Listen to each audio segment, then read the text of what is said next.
What is going on, guys? Welcome back to another episode of the Passable Ball Knowledge Podcast. My name is Sam. That is Aaron.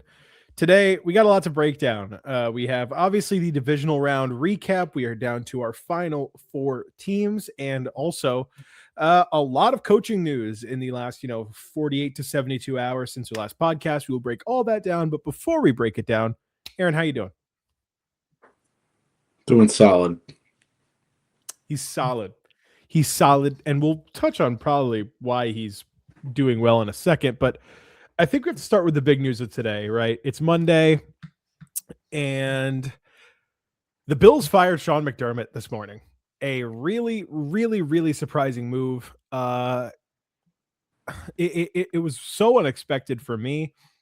I really felt like Sean McDermott was going to be safe. He felt like one of those coaches who, like, he just wins too much to not have a job. It's not like Mike Tomlin where his team has kind of bottomed out. You still felt like this team was very good, and you still felt like every year they were very good.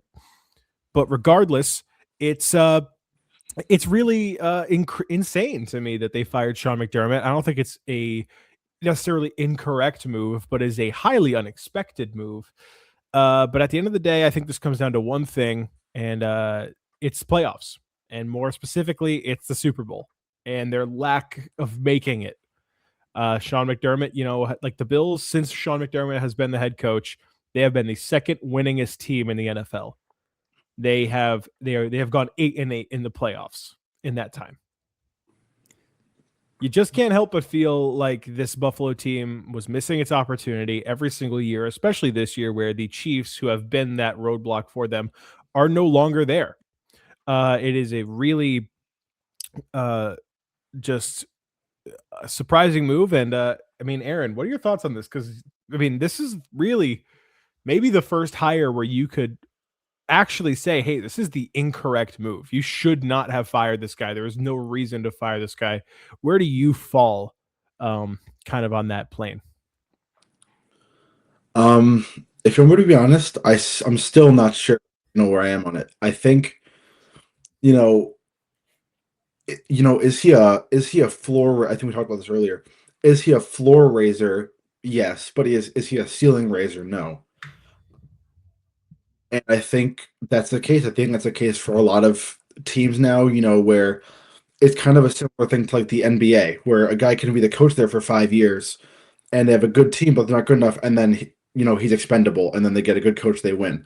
Like I saw a thing on Twitter earlier that was like the Broncos fired Sean Fox, hired Gary Kubiak, they won a Super Bowl. This team fired this person, then like those teams were good. Like while they had those people before the coaches that won them the Super Bowl. The example that I keep hearing is the Bucks firing Tony Dungy and hiring John Gruden. Like that's what they're trying to do here. Yeah. So I think that it's. I mean, I don't know. I'm still kind of taking it in. Yeah. I think it might. I think it's kind of controversial in the building. Maybe like Josh Allen had a part in this or something, but who knows? So I think that in the end will be the right move, just because something obviously wasn't working for them to go all the way and win the Super Bowl, but at the same time, like this guy brought you out of like 10 years of losing, and now you're a really good team for the last 7 years. So you can kind of go both ways on it. Yeah, it feels so surreal. It's mainly because I feel like the sense that I get is that this is not a home run cycle for coaches. I don't think that this is the cycle where you can get a guy who is going to be that huge game changer, right? Like, I don't know. There are some coaches that I really like in this cycle and I think are going to be good head coaches, but that doesn't necessarily mean that I think that there's a coach right now that I'm immediately looking at the Bills and being like, this is the guy who's going to take them from being pretty good to winning a Super Bowl, right? And I don't know. I feel like they are getting such a late start on the cycle. They are they are getting such a Aaron just went dark there for a second. It feels like a very big time change because, Buffalo, at the end of the day, I have to imagine that what Terry Pagula, who's the owner, and what Brandon Beane were probably looking at was, okay, Sean McDermott's a floor raiser. But when you have a quarterback like Josh Allen, no matter who's your coach, your floor is probably 8 or 9 wins. Like, that's just the fact of it. Like, no matter who your coach is, when you have a guy like Josh Allen, that's your floor, 8 or 9 wins. So then it becomes, okay, do we need a floor raiser or do we need a ceiling raiser? I think they realized that Sean McDermott just isn't the ceiling raising head coach. And, Sean McDermott, he's been a great coach. Like, credit to him. He's been a great coach for the Bills. He might get a coaching job this cycle for all we know. And he had a very successful tenure. But how many times in the past decade were we looking at the league's best coaches and you're like, oh, well, Sean McDermott's in that conversation? I mean, not once have I ever been like, well, you got Sean McVay, Andy Reid, and then Sean McDermott. I feel like it just doesn't come into play for me. I feel like it's not a realistic thing. I mean, I feel like he has a reputation of maybe they were really good because of Josh Allen. They were really good because of, hey, they have all this talent on their team and maybe the coach doesn't even really do that much. I don't know how I feel. This is a very risky move for Buffalo, though. Like, this has a chance to really blow up in their face if they can't stick this hire perfectly. You need to get this hiring right, because by the time you realize that it might be wrong, Josh Allen's prime could be like already on the cusp of being over. What? Josh Allen's probably 27 years old at this point, 28. Like, yeah, he's around that age. So if you go 3 years with another coach and he's already not, and you haven't won anything since, and you realize this guy's not the guy either, now we're talking about Josh Allen's 31. And yes, quarterbacks can win the Super Bowl when they're 31, and quarterbacks have won the Super Bowl. And that's not me saying that Tom Brady dominated the league at like 43 years old. But you've had Josh Allen throughout his entire 20s, and you haven't gotten there. So you got to get it eventually, right? Yeah. I think another thing that factors into this was look at second or third year head coaches who are in their championship games now.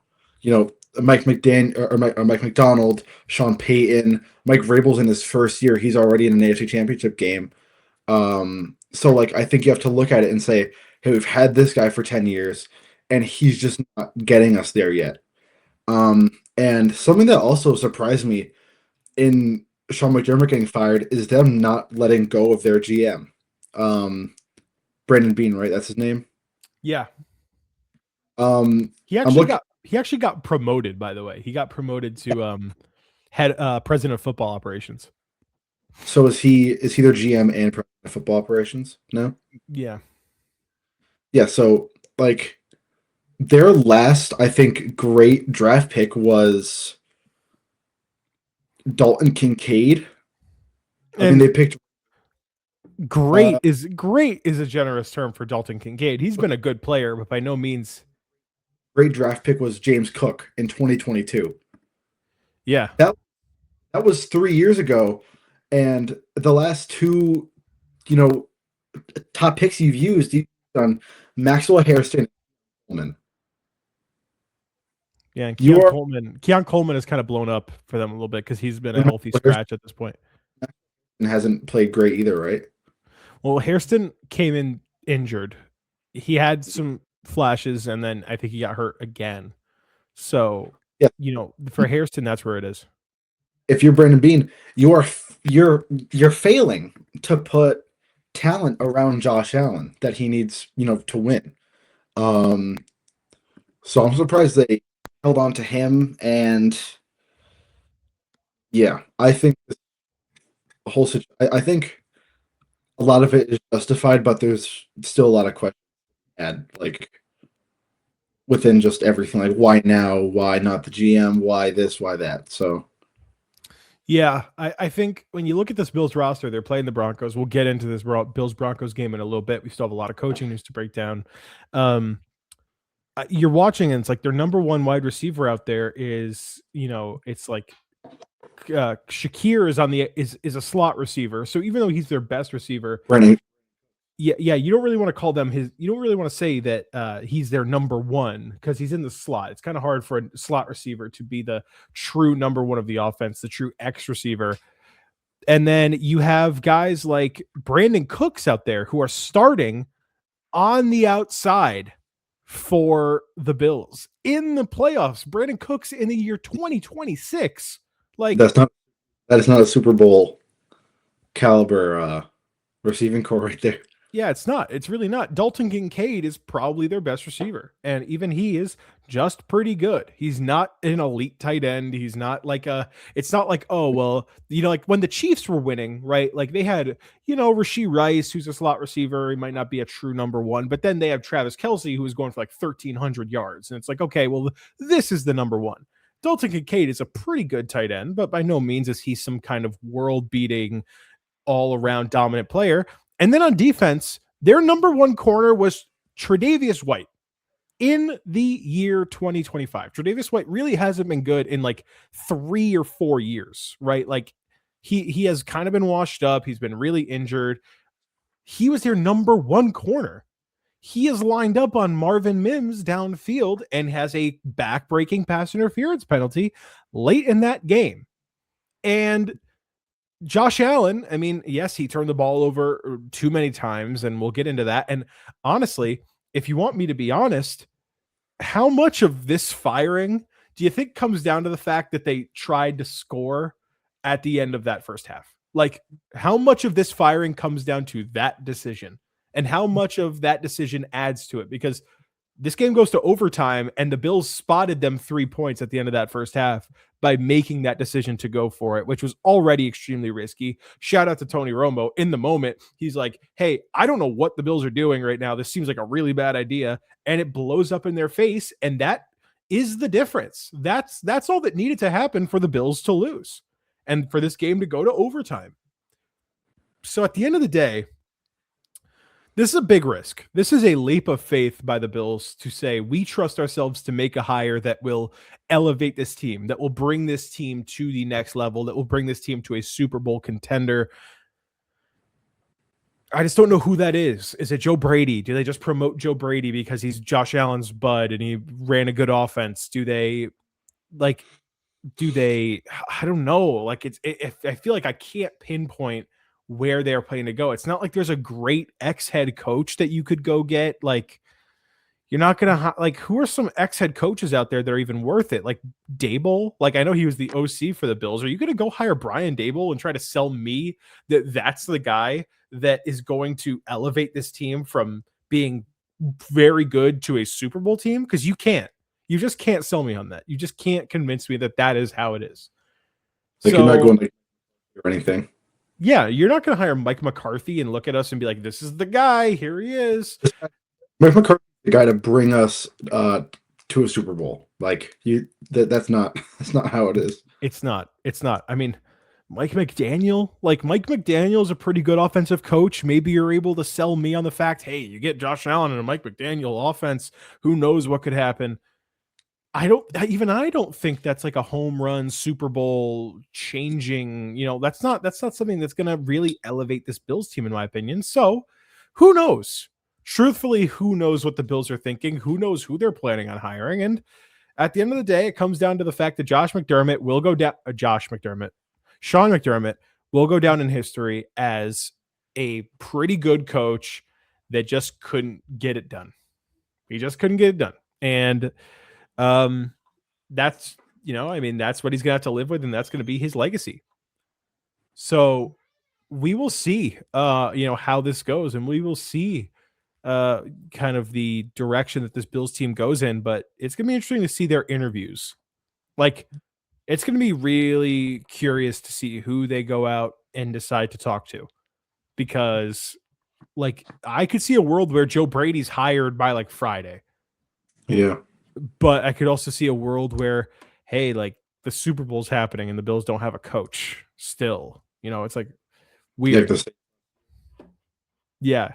But in my opinion, You want my take? I think that this becomes the most interesting job by far. You have Josh Allen. That's the selling point. We could get any head coach by saying, hey, we have Josh Allen on this team. And James Cook and James Cook. And the most talented team on the open coaching market. Yeah. So who knows what's going to happen, honestly. It's gonna be interesting. I think they're just going to make the boring hire and hire Joe Brady.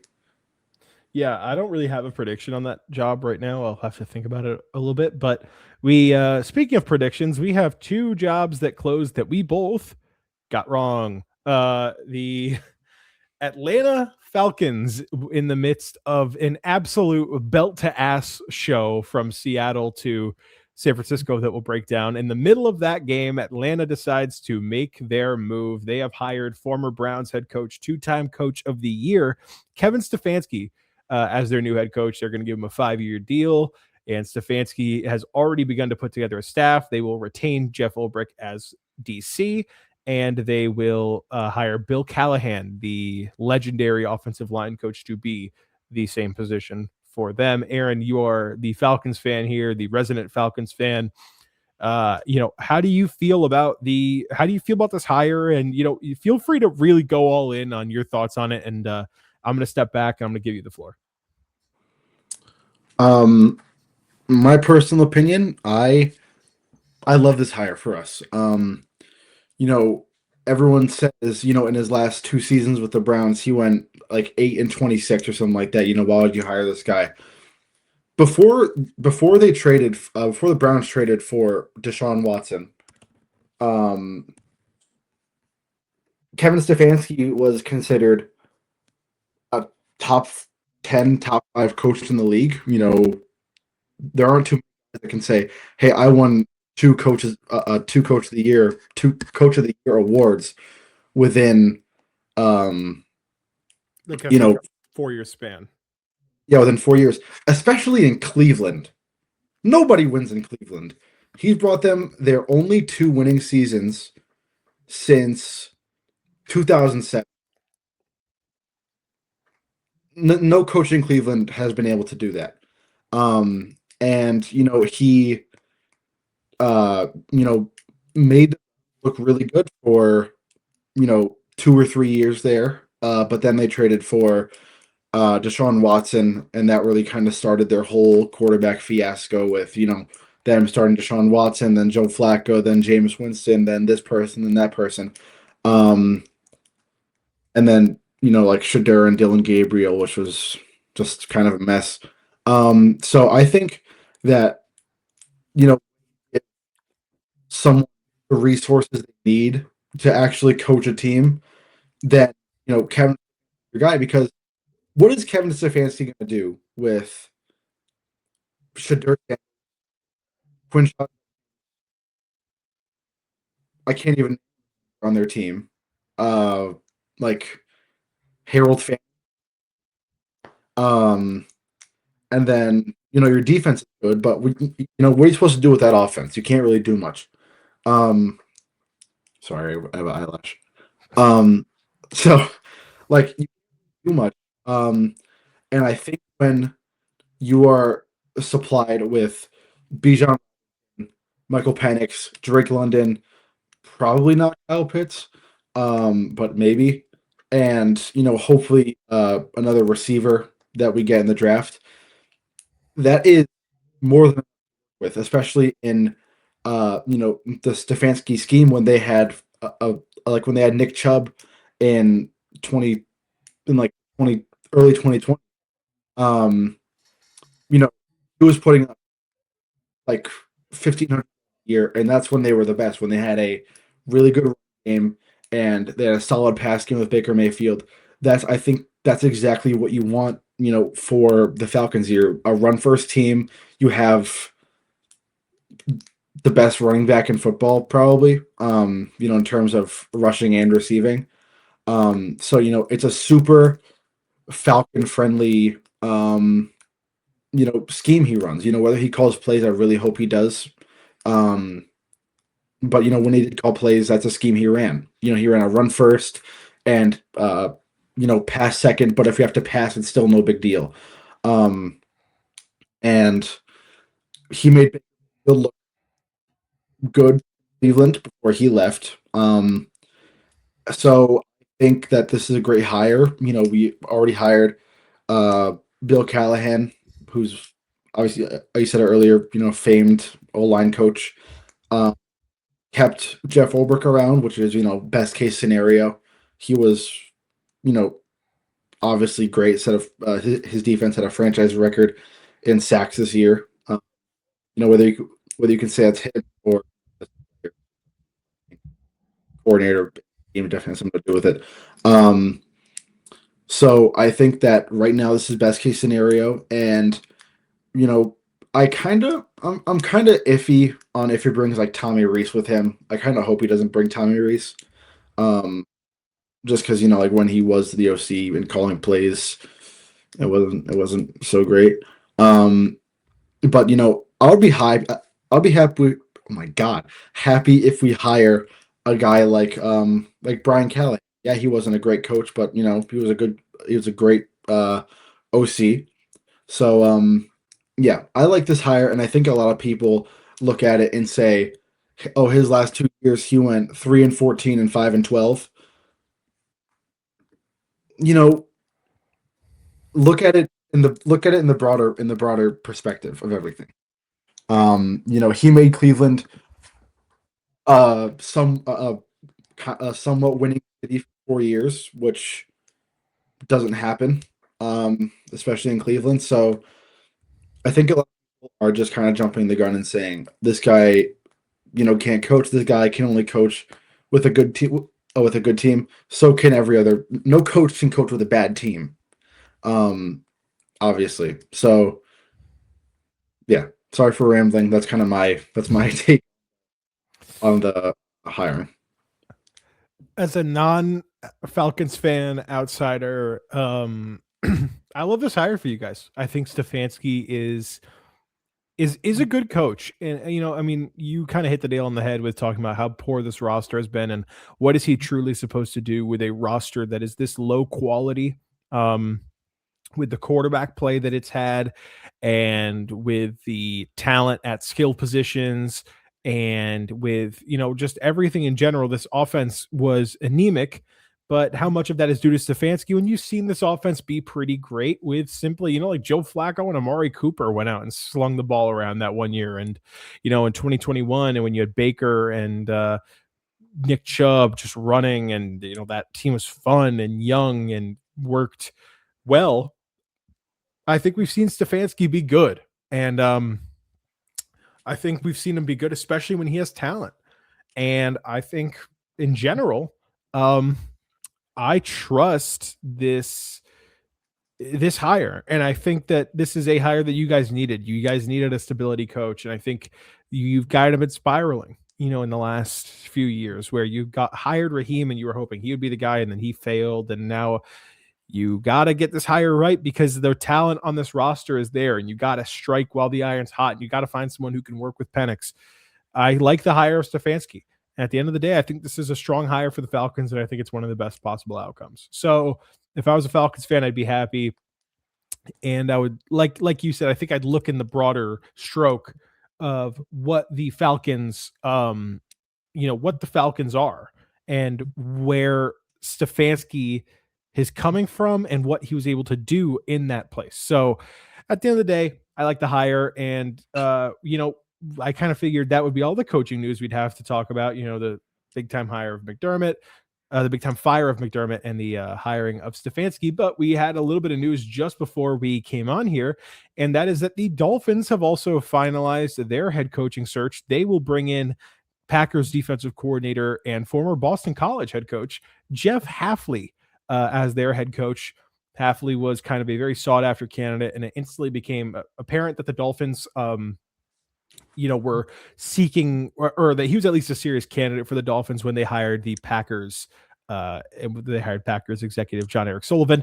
Not going to lie, I don't know much about Hafley. I know that, like, hey, when Micah Parsons was on the field, this Packers defense was playing. I know that he's been highly sought after. I know that he's respected, but factually, I don't know much about Hafley. But at first glance, I like this hire for Miami. I think he's a change of pace from McDaniel. It's not like you just hired another Shanahan guy. If you found out that you don't like the Shanahan offense, change it. And guess what? They did, and they hired a defensive coach, and we've seen defensive coaches be successful as of late. And in general, I think I like this hire for Miami. Like I said, don't know much. I haven't done much research on Hafley. I don't know much about, like, hey, how does he run? What does he call plays? All this. Aaron, do you have any thoughts on Hafley? Any kind of takes there? I mean, I'm kind of the same as you. I don't know much about him. From what I've seen, he was a finalist for essentially every job. So I can only assume that he's a good coach. He's a good and a lot of teams feel confident enough for him to, interview or to hire. So it's kind of a lot to say about it. I think it's a good hire, but like, yeah. For some analysis. Yeah. I'm sorry, Dolphins fans. If you're looking for better analysis, you might have to, like, go somewhere else. Kind of. Maybe read about him a little bit, because I'm not going to do that work for you, because I don't know. My team is in the NFC Championship, so I have better things to do with my time.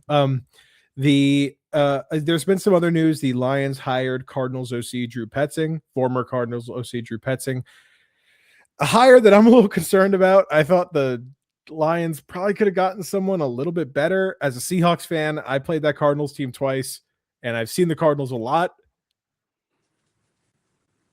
I can't help but think when we played them in week 4, and their offense was literally getting booed off the field every single possession, and fans were calling for his firing by week 3. Now, I don't know. Hey, like, does that, like, really mean that it's his fault, or was it Kyler Murray or anything? Can't be great. It certainly can't be great.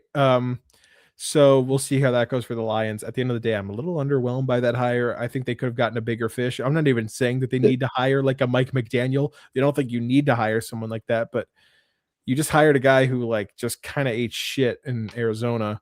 I don't know. What was that? I'm sorry, you cut out. As long as they didn't hire Zach Robinson, that was like worst case scenario for them. Yeah, but honestly, like, Zach Robinson and Drew Petzing are kind of similar at this point. I don't know. We'll see how it goes. I'm a little skeptical of the hire. And Browns just completed a second interview with Jim Schwartz, so hoping my prediction comes true there. And the Titans are also coming to a clear kind of end with their head coaching cycle here. Before we go to the Titans, also, like, Bieniemy going back to the Chiefs is there too. Oh yeah. I forgot about that. Bieniemy got hired by the Chiefs. Now it doesn't matter because he doesn't call plays, but shout out to the Chiefs and reuniting with Eric Bieniemy. We'll see how that goes. Now, as for the Titans have seemingly finalized their kind of coaching cycle, right? They've kind of come down to these final 2 candidates. Hafley was a part of the final 3, but he did not work out. He just got hired by Miami. Tennessee has had 3 candidates get hired a day before they were supposed to interview them. Harbaugh was supposed to fly back to Tennessee and interview with the Titans, and he got hired. I'm trying to think here. The Stefanski was supposed to interview the day before. The Falcons actually jumped them and, like, hired Stefanski, and now Hafley. So it seems like they're down to 2. With Robert Saleh and Matt Nagy, who both interviewed in the building today. Saleh, if he is not hired by Tennessee, will fly to Arizona tomorrow for an in-person second interview with the Cardinals. So I think Saleh's giving his interview, like, right now. Saleh is talking to the Titans as we speak. So for all we know, within the next few hours, if they want to hire Saleh, he might have signed his deal. I wish I stuck with my original Matt Nagy prediction for the Titans. I switched it to Chris Shula because I was like, I had Stefanski for the Falcons, and I changed it to Clint Kubiak. Tough. Yeah, we're switching and we're like actively effing ourselves over. Like it's bad. But yeah, I think that at the end of the day, I think it's going to be Nagy for Tennessee. That's just my hunch. But I think Saleh could also go to Arizona. But now I'm wondering, where does Sean McDermott fill in to like any of these jobs? Like, does Brady go after Sean McDermott? Like maybe that's a hire that I could see make sense, like as in Vegas. I'm not sure. I think talking about these two Titans jobs, you can say I'm wrong. I feel like these are the two least exciting people you could have. Maybe not so much Robert Saleh, but like you're trying to build up a team in Tennessee, and you're kind of starting from zero again after firing Brian Callahan, and you say our guy to lead us through this rebuild and to win is Matt Nagy. Like, I don't know, man. I feel like it's just like, I don't like the of like, coaches sometimes are better on their second chances. Like, I don't feel like naming all them. Belichick, but like Pete Carroll, Mike Vrabel, that type of stuff. Yeah. Like coaches are better on their second shot, but like the Bears were so bad. Like they made the playoffs twice with Matt Nagy. I'll give him credit where credit is due. They made the playoffs twice. So like he wasn't unwatchable as a head coach. It's not like it was like Steve Wilkes in Arizona or whatever, where it was like, Jesus Christ, what am I watching? It was a little better than that. He's just boring. Like, but like there's when you think of Matt Nagy, what do you think of? You think of nothing. Like, I think of his face right after Cody Parkey double dunked.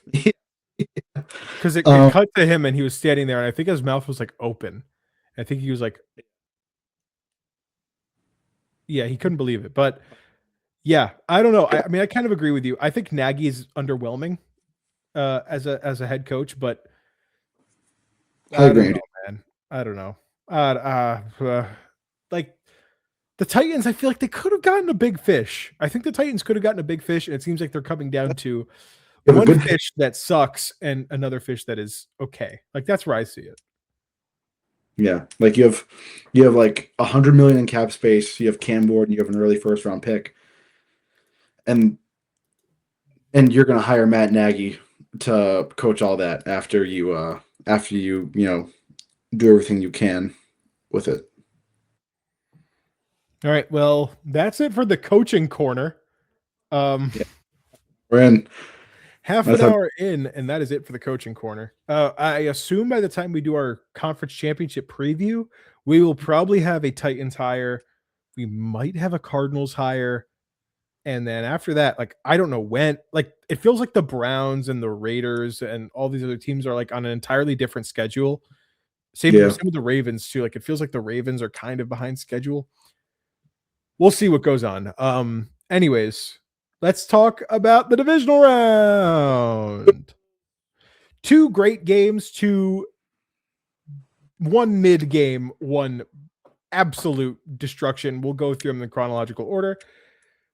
Broncos Bills, man. It's like good for the Broncos, but bad for the Broncos. As you all know, if you don't know this, you're living under a rock. The Broncos win 33-30 in overtime over the Bills at home, and it's celebratory and everybody's excited, and they had this big win, and Bo Nix led them downfield, and they're going to the AFC Championship. They'll be hosting that game. And Sean Payton walks up to the podium and announces that Bo Nix has a broken bone in his ankle and will miss the rest of the season. Which means Jarrett Stidham will start next week. We'll not get too ahead of ourselves here. You can't talk about this game without talking about how much of a bummer it is for Denver. Right? Yeah. You want to talk about the Bills, and I think the natural thing to talk about now is the Bills, where it's like, oh, they fired Sean McDermott, and like this is the last game of his tenure, and they failed to get it done, and Josh Allen turned the ball over 4 times, and you can talk about all that. I was really impressed with Bo Nix, man. I was watching this game, and I'm not a Bo Nix believer. He made some plays. He made some legitimate plays, and he was going band for band with Josh Allen. Like he was going back and forth, back and forth, back and forth. Whenever Josh Allen scored, he had a response, and he led clutch drives, and he had big moments, and he had big plays and big reads. And to see him break his ankle at the end, it is so disappointing. It's not just disappointing for the Broncos, it's disappointing for the NFL. Because now it feels like the Patriots will probably walk into the Super Bowl. Aaron, I mean, what are your thoughts on this game for Denver, their win, and then also the ramifications of the Bo Nix injury? I mean, I think the win, is obviously great. I don't think your defense played as well as you wanted them to, but it's a win is a win at the end of the day. But I think, you just can't talk about this game without talking about Bo Nix. Like that's a kind of the bad thing about it.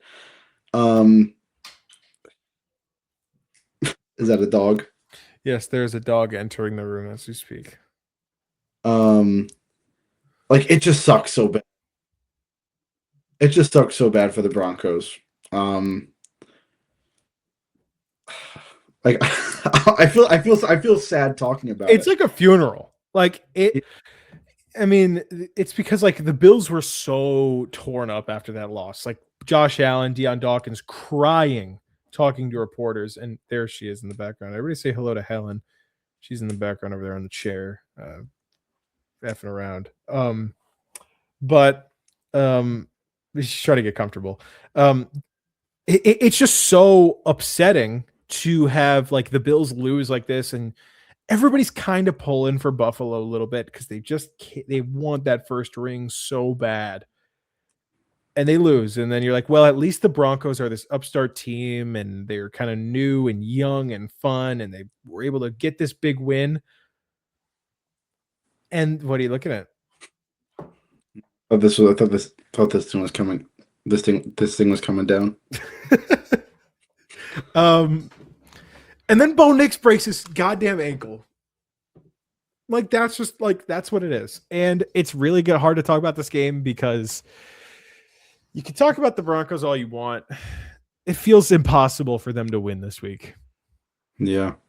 I mean, like Sean Payton has been hyping up Jarrett Stidham all season, but like you're just not gonna win. And I guess your only hope is your defense might be a little bit better than the Texans defense. So maybe you hold the Patriots to 14 points and then you hope to score 15 or 17 or 16 or, any number above 15 or 14.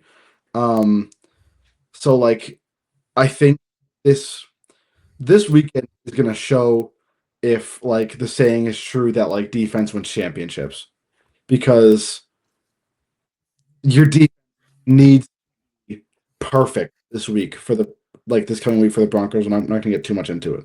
But like after this, your defense needs to be perfect like the rest of the way.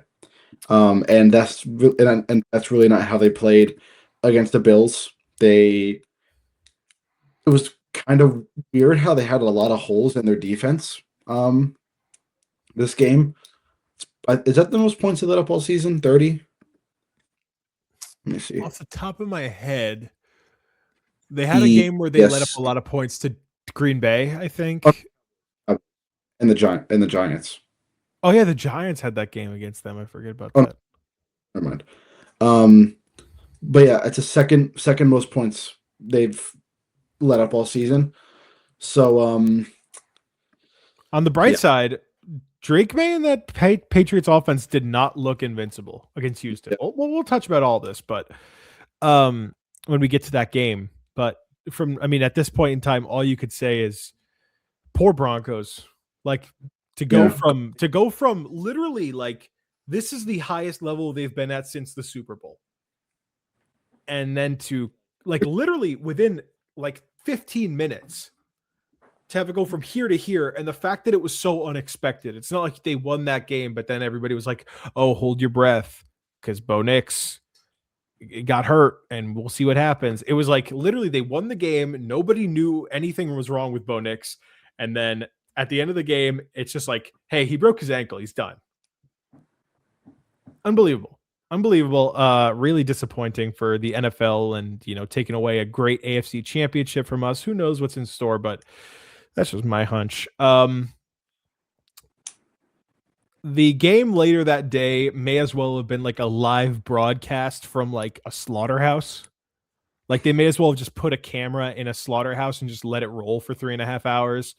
Yeah. The Seahawks absolutely decimated the 49ers on Saturday night. I'm a Seahawks fan. I was watching this game, and even as a Seahawks fan, I am like, oh my God, they just cannot do anything. It starts with that Rashid Shaheed kickoff return touchdown, and that was all they needed. The Seahawks win 41-6 at home against the 49ers. A pretty crazy stat is in 8 years that Kyle Shanahan has been the head coach of the 49ers. They've only had a game without a touchdown 4 times, and 2 of those have come in the last 3 weeks to Mike McDonald and the Seahawks. I have a question to ask. Yes. Do you think Shanahan is like the next McDermott, where they keep having a good team and they just can't beat the Chiefs in like the Super Bowl, or they just can't like win it? That window is closed. You know what I'm saying? I'm saying like in the future. Like I'm saying that window's closed. Like the Bills and the 49ers are entirely different. The Bills are still competing for a Super Bowl. In my opinion, this Niners core the window's shut. Everybody's older. Everybody's expensive. Everybody's injured. To me, it feels like that window for the Niners, that era of, hey, this is a like legitimately great team that can compete for a Super Bowl every year. That's closed, in my opinion.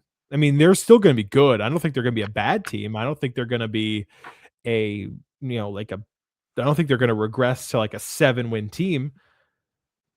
But just factually, it kind of feels as though that window for the Niners is over. That's just my take. Aaron's dark again. Every time Aaron looks away from the camera, it gets dark. So just keep an eye for that. I mean, I just have a simple question. And I really, for this podcast, I want to try to hold back my bias as a Seahawks fan. I try not to let it show too much. Like I refuse to pick the game because I felt like either if I pick the Seahawks, I feel like I'm, picking them because they're my favorite team. And if I pick the 49ers, I feel like I'm trying to like reverse jinx it. Like I feel like I can't really make a fair pick. I just have a general question. Are the Seahawks the best team in the NFL? Like right of this moment, are the Seahawks the best team in the league? Like Sam Darnold was hurt. He didn't throw the ball that much. He threw the ball well. It didn't matter. Like Sam Darnold threw the ball 12 times for 143 yards, and the Seahawks scored 41 points. Yeah. Like, are the Seahawks the best team in the league? Like, is that just the way it is? I think if you're talking like offense to defense, like balance ratio, I guess you can call it. That's a new stat I'm going to come up with. Like I think they have to be. I mean, losing Zach Charbonnet definitely hurts a little bit, but that's not going to. It's not like losing Bo Nix or anything like that. You're losing security blanket running back. Charbonnet got hurt, and then Kenneth Walker ran for 3 touchdowns after his injury. So it's like. It hurts, but it's not going to hold you back from any Super Bowl aspirations, at least in my opinion. Like, this is the only team where you could say, okay, our defense is going to play well. And then if the run game isn't working, we'll pass it. And if the pass game isn't working, we'll run it. We'll run it. Because the Rams can't say that their running back isn't good enough. Broncos can't say that they can't even pass or run the ball. Like they can't pass or run the ball anymore. At this point, yeah. And the Patriots can't say that because Ramondre Stevenson isn't good enough to just carry an offense. So I think this is the only team where you could say that. And especially during this game, this offense looked unstoppable against a 49ers defense that looked great all year, even though they were hurt. Even if they had Fred Warner and Nick Bosa and all their starters, I still don't think it would have mattered in this game. That defense was just getting torched all game. And if you want me to be honest, this game was over from the second Rashid Shaheed scored on the first kickoff from of the game. I was watching it. I didn't say anything, but I was like, okay, so the Seahawks are gonna win this game like fairly easy. Like this defense just like It felt like the 49ers were playing like 11 on 13 when the Seahawks defense was on the field. Like it was unbelievable. This is what the power plant does for the 49ers. It ruins the team. It breaks down their tendons, and then just like that, it's over. Yeah. It's over, man. No, but like you want my take. This is the exact way that the Seahawks want to play games to win the Super Bowl. And like here is the strategy. The special teams is going to get you something, right? Like obviously you're not going to say, hey, they're going to get you a kick return every week. That's not how it works. But Rashid Shaheed might be the best kick returner in football right now. He's going to get you great field position no matter what. Your defense is unbelievable considering that, listen, so when you're talking football strategy, right, you're typically saying, okay, well, on defense, here's what you can do. You can either play two high safeties and, try to ultimately restrict the pass game as much as possible. But guess what? When you run two high safeties, that takes people out of the box, and that allows teams to run the ball more effectively. Or you can load the box / blitz and defend the run, try to get at the quarterback quickly, try to get quick pressure. But ultimately that leaves the pass game open. What Mike McDonald has mastered is the Seahawks are the lowest blitz rate team in the NFL and run two high safeties a majority of the time. And you know what happens? They are the best run defense in the NFL. And despite blitzing 4% of the time, Brock Purdy was under pressure on 58% of his dropbacks. Like, that's what this defense is. You can try to run the ball, but they have the best run defense currently in the playoffs. And it's not like, and then if you want to pass it, they're going to have people back there and they're still going to get pressure on you without blitzing. This defense is unbelievable, and it's called so well. And Aaron, I mean, I know you were watching this game, and this might be the first Seahawks game that you truly have watched in full. But like the way that every single time a 49ers player got their hands on the football, there would be like 6 Seahawks around them. Like there was not an open spot on the field, it felt like, and Aaron's dark again. And it just, I don't know, man. But listen, this is the game that they need to play because they ran the ball so well. But then Sam Darnold literally did all he needed to do. He hit the easy throws that he needed to make. He converted when they needed to. He didn't throw any picks. He didn't really take any like back-breaking sacks. If this Seahawks team doesn't turn the ball over, it's hard to see how they lose. That's just my stance. Now, obviously, with Sam Darnold, that's a big caveat because Sam Darnold infamously likes to turn the ball over. But my take as a Seahawks fan, it's hard to see the Seahawks team losing if they don't turn the ball over. Like, just to put it into perspective, in each of the games the Seahawks have played against the Rams, they've been -3 in turnover differential. They beat the Rams in one and only lost by 2 in the other. And I think for most people, they would say that the Rams are the second best team in football. Yeah.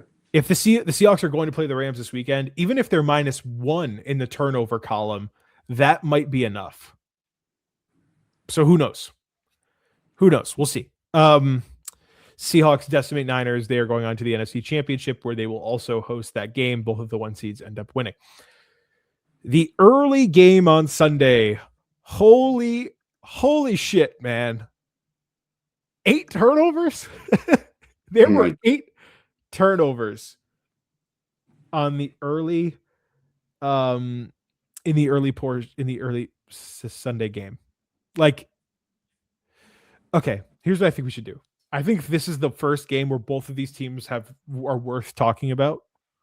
So we're going to do a similar style to what we did in the preview. Aaron, you pick a team and you just talk about what this game means for them, how they looked. Pick one team. Patriots or Texans. Okay, let's talk about the Patriots. Okay, so break down what this game was for the Patriots and how you're feeling about them after this game. All right. So this game for the Patriots, you win. You still don't feel great about it. You only, my a lot. You only won by 12 points in a game where CJ Stroud turned the ball over 4 and how many fumbles did he have? He didn't have any fumbles. CJ Stroud turned the ball over 4 times and then New England recovered a fumble. Yeah. You picked CJ Stroud off 4 times in the first half, and you only won by 12 points. Like 12 points is obviously 2 possession. It's a good win, but if you are, the best offense in the league and you have the MVP of the league on your offense, you should be winning by a lot more than that. And obviously, it's against a really good Texans defense. But you should be winning. And talking about turnovers, I didn't really know this. Drake May is a fumble.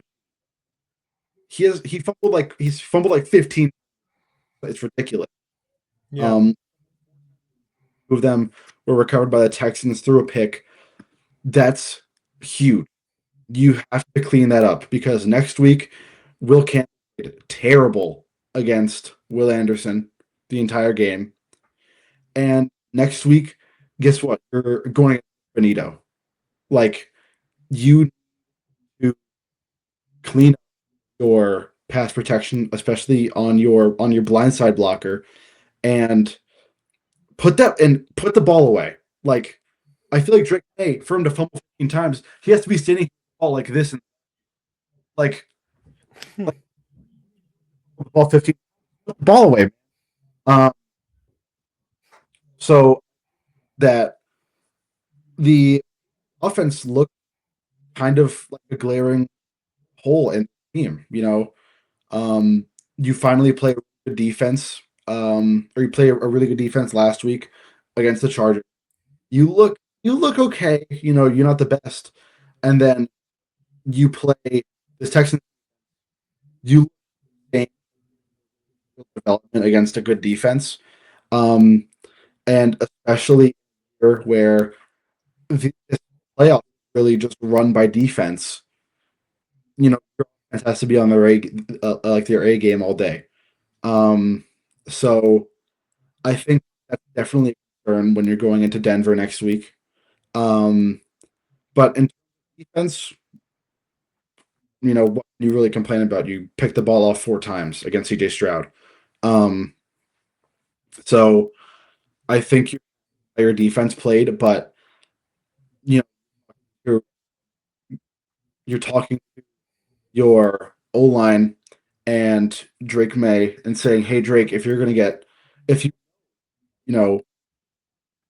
will 3 sacks against Nick Bonito next week, you gotta all of it." And that should be like the main stress on Drake May. Drake, you can pass the ball, you can run. Now just focus on the ball security in the pocket. So huge part of this game, coming up for them, and in this Texans game. But yeah, defense looked really good, and if you play that same way, this team isn't going to win. If you can just play some good defense against Jarrett Stidham. So, yeah, that's really my assessment of the Patriots. Yeah, a stat that I heard. I'm not going to talk too much about the Patriots, but this is a stat that I picked up. If you negate the pick six that the Patriots had, they didn't score on turn. They didn't score a single point off of turnovers, which is nuts. Like, that is insane. Is that not crazy? To get 4 additional turnovers next to a pick six and not score on one. I don't know. I'm a little concerned about Will Campbell and that pass protection. And hey, maybe that's the path for the Broncos to win, but I'm getting ahead of myself. Let me talk about the Texans. Oh my goodness. Where do you even start? I'm going to start positive and end negative. This Texas defense is so freaking good. And it's a shame that we can't watch them anymore because this felt like a championship defense. Will Anderson and Danielle Hunter were literally consuming all game. This defensive line is so good. Their corners are so great. And you just felt like the Patriots never really had an answer for what the Texans were doing defensively all day. Drake May was fumbling consistently. He was getting stripped. There was always pressure on the quarterback. It felt like every single yard against this Texans defense had to be earned the hard way. And I mean, this defense is just that good, and they're just that high quality, and they can really stifle you with what they have. And I just think that the Texans played so well at the end of the day, and they played such a great game top to bottom and on defense. And like, it felt like even when this game felt out of reach, the Texans defense was keeping them in this game or trying to keep them in this game with every single thing they had in their body. They were going for the ball every time, and they were generating turnovers, generating big plays, generating sacks and tackles for loss. And it wasn't enough. And why wasn't it enough? CJ Stroud threw 4 picks in the first half, by the way. It just it feels like CJ Stroud isn't it? It might be bold to say, but it just feels like a consistent regression for CJ Stroud. It feels like he's just continued to be worse and worse and worse, and the rookie year magic just isn't there, and he's not a turnover type guy, but in the last 2 weeks, he just turned the ball over like it was his job. And shout out, credit to the Patriots defense. They played well. They did an excellent job at stopping the run and forcing CJ Stroud. I said this in the preview, and I was listening to our podcast after the game yesterday to see like what we said. And I literally said, like, hey, if the Patriots can stop the run and get the Texans into 3rd and longs and force CJ Stroud to make a play, that's where it can really get dangerous. And that's exactly what they did. They couldn't run the football. CJ Stroud was forced to be the playmaker, and he threw 4 picks in the first half. And frankly, I thought should have been benched at some point in this game. I have never seen a quarterback that had less of a spark, gave his team less of a chance to win. And I mean, he just looked so shaken out there, and he was consistently misfiring. And I just feel like we're at a point with CJ Stroud where it's about to be year 4. He's about to be up for an extension. He made the playoffs 3 years. They always win in the wild card, but then they get dominated in the second round. And it happened again, and CJ Stroud only made it worse. And they could have gotten back in this game, and for a time it was open, but the turnovers just kept killing them. And eventually it just was too much to overcome. So for the Texans, I mean, next year, you want to talk about, hey, if this offense improves, this could be a Super Bowl, like top 3 Super Bowl favorite type team with how good this defense is. This defense is so, so good. And it made you feel like they were never out of the game, and it made you feel like they were always going to generate that big turnover when you needed it. But CJ Stroud, I've seen fewer performances from, I've seen less performances that, or frankly, none that were this bad. Like from the straight out front to back, there was not a single real positive for CJ Stroud, and he just kept making mistakes, and it killed his team in the playoffs. So we'll see what happens with the Texans, and we'll see, how they view CJ Stroud and whether he can, develops at all, or whether he kind of improves, or whether he's just going to continue to be this obstacle that the Texans have to get around. So that's how I feel about CJ Stroud and the Texans. And it's a shame that they can't go on, because I thought that this could have been an interesting team with that defense, but turnovers are just too much, and CJ Stroud cost them. So we will go to the last game, the final game, which was a great game. Rams-Bears, Sunday night. This was a game where, hey, like, slow, snowy, and at the end, it looks like the Rams had them, and then Caleb Williams came around. We'll do the same thing as last time, Aaron. Do you want to be Rams or Bears? I'll be Bears. All right. Well, I'll talk about the Rams here, the Seahawks opponent in the in the NFC Championship. Quite the opposite of the wild card next week. This Rams team is really interesting. I felt like Matt Stafford has not played his best game like the last 4 weeks. He really hasn't played his best game. And there are some stats to support the fact that over the last 5 to 6 weeks, he has had a significant regression from the beginning of the year when it seemed like he was unbeatable. But regardless, this Rams offense was, they got the job done. And at the end of the day, you can't, I'm not going to shit all over the Rams for a win, but it certainly feels like this team isn't as good as you want them to be. And it feels like they haven't put a complete game together in a few weeks. Last week, their defense was really struggling. This week, their offense couldn't get anything going. I feel like we saw that, I really did not like the game plan for Sean McVay going into this game. I felt like their offense felt slow, felt anemic, felt like they really had trouble getting going until in the second half when they started to run the football, and then they were moving the ball again. And that's really all they needed. And once they started to chip off in the run, that's when they were starting to be very effective. I feel like you wanted Puka to be more effective, but teams were running man and comfortable to say, hey, Puka, just beat us. And they couldn't. On offense, I feel like Dennis Allen really out-schemed Sean McVay, which is how many times can you say Sean McVay has been out-schemed? But the Bears were consistently beating them with blitzes and man blitzes and kind of forcing them into those 3rd and long situations.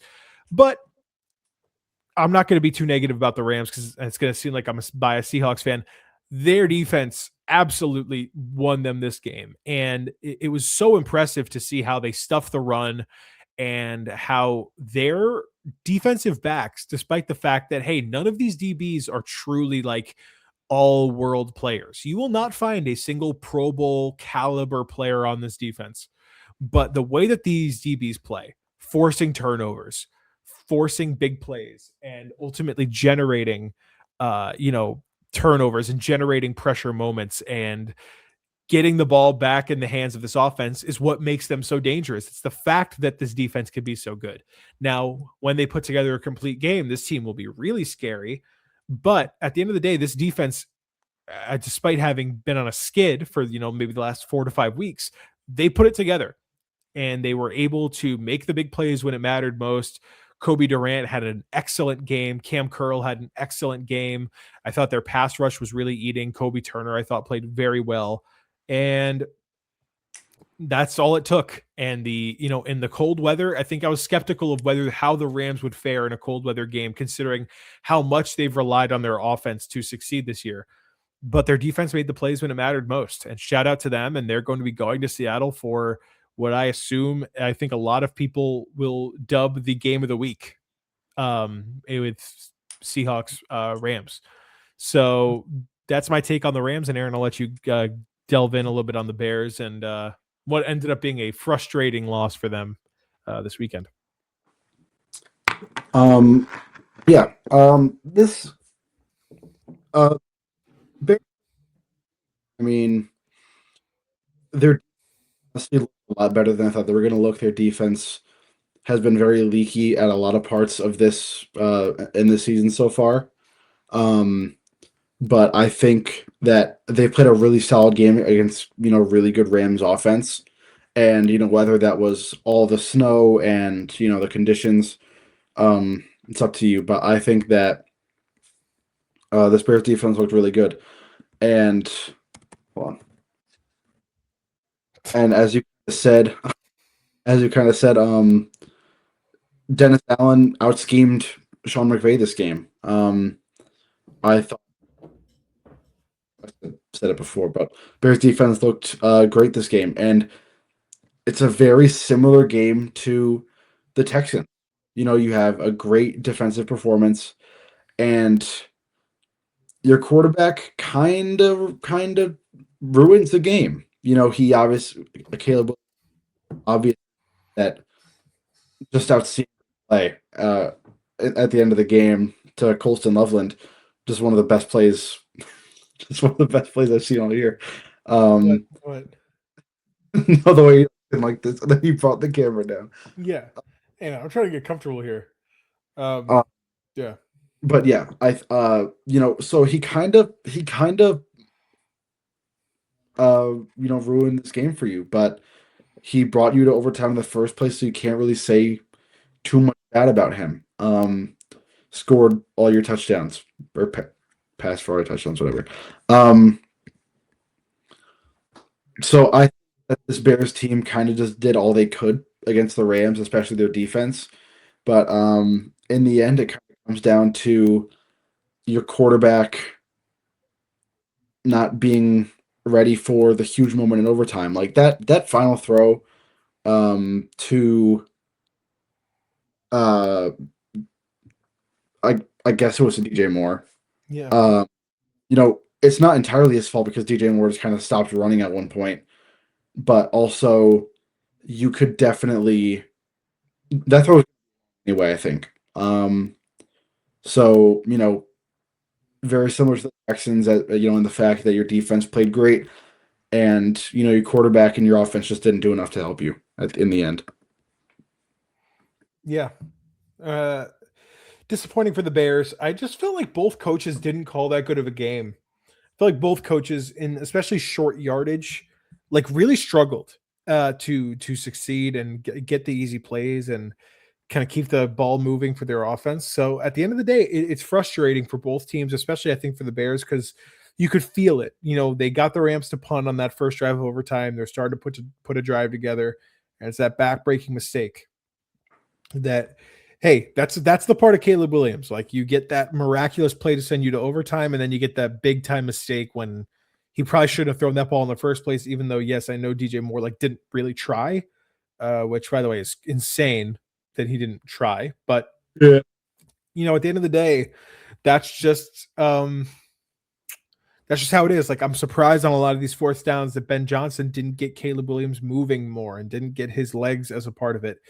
And that, like, they had fourth down and short from like 4 different spots inside the Rams, like 40, and couldn't convert. Like, those are the things that kill you if you're the Bears. So really frustrating, but we have our conference championship game set. It's the Rams and the Seahawks, division rivals, going at it. It's going to be really electric. I think it's going to be that's got game of the year potential written all over it, in my opinion. And then the Broncos just hoping to survive with Jarrett Stidham taking on the Patriots, who I think have a lot of people, feeling worse about them than they did maybe even like 3 weeks ago after the Chargers game and then after that Texans game. So with that being said, we are about to wrap this up. It's been a long episode, a lot of coaching news, and then we broke down these games. But Aaron, first off, I need you to tell me what happened today in history. And I need you to tell me one thing that you just are so excited about. I know you've been excited about to tell me about this, and I want you to let me know. Today in history, before I say anything, happy Martin Luther King Day. Yes. It is January 19th. Happy Martin Luther King Day. One thing that happened today in history, production began on Toy Story. Oh, that's pretty cool. First fully animated film, right? Uh, yes, I think so. Yeah. yes, it is full. Yeah, like feature length. Yeah. Yeah. Like, yeah. Sam Uh, and me. Tell me one singular person that was born today. yeah. I've been thinking a lot about this, and there are a lot of big time people that were born today. But let me give a shout out to Lil Scrappy. It's Who? it's it's Lil Scrappy's birthday today. Atlanta born. I wonder how he feels about the Kevin Stefanski hire. Okay. Go Braves. Yeah. Happy birthday, Lil Scrappy. He is 42 today. His first album, Bred to Die, Born to Live, and both of the twos are the number two, reached the number 4 position on the Billboard 200 chart in 2006. Good for Lil And he Scrappy. was discovered by Lil Jon in the early 2000s. Hey, Lil Scrappy, if you see this, you're Lil always in. Scrappy, yeah, come on to the pod, man. Let us know your Stefanski analysis. Since episode, anyone who made it this far, comment tables. Comment tables. You heard the man. We'll send you a Wawa gift card. Yeah, we'll send you a gift card. Why not? $5 Wawa gift card. All right, yeah. We're clearly tired. Is there anything else we want to add here? That's I think I'm good. Happy Martin Luther King Day. Tables. Enjoy the college football playoff tonight. The college football national championship tonight. I think Miami will win, or not Miami, Indiana will win comfortably, but we'll see. Yeah, me too. All right. We thank you all for watching. We hope you guys enjoyed. This has been a jam-packed episode, a lot of coaching news still to come. And of course, we will find out by Sunday night. We will know who is going to the Super Bowl. So it's going to be really exciting. A lot to break down. We will have a championship round breakdown probably sometime like Thursday or Friday. Stay tuned for that. And we will see you guys next time. Thank you all for watching. Comment tables if you lasted this long. We'll see you guys next time. Peace out.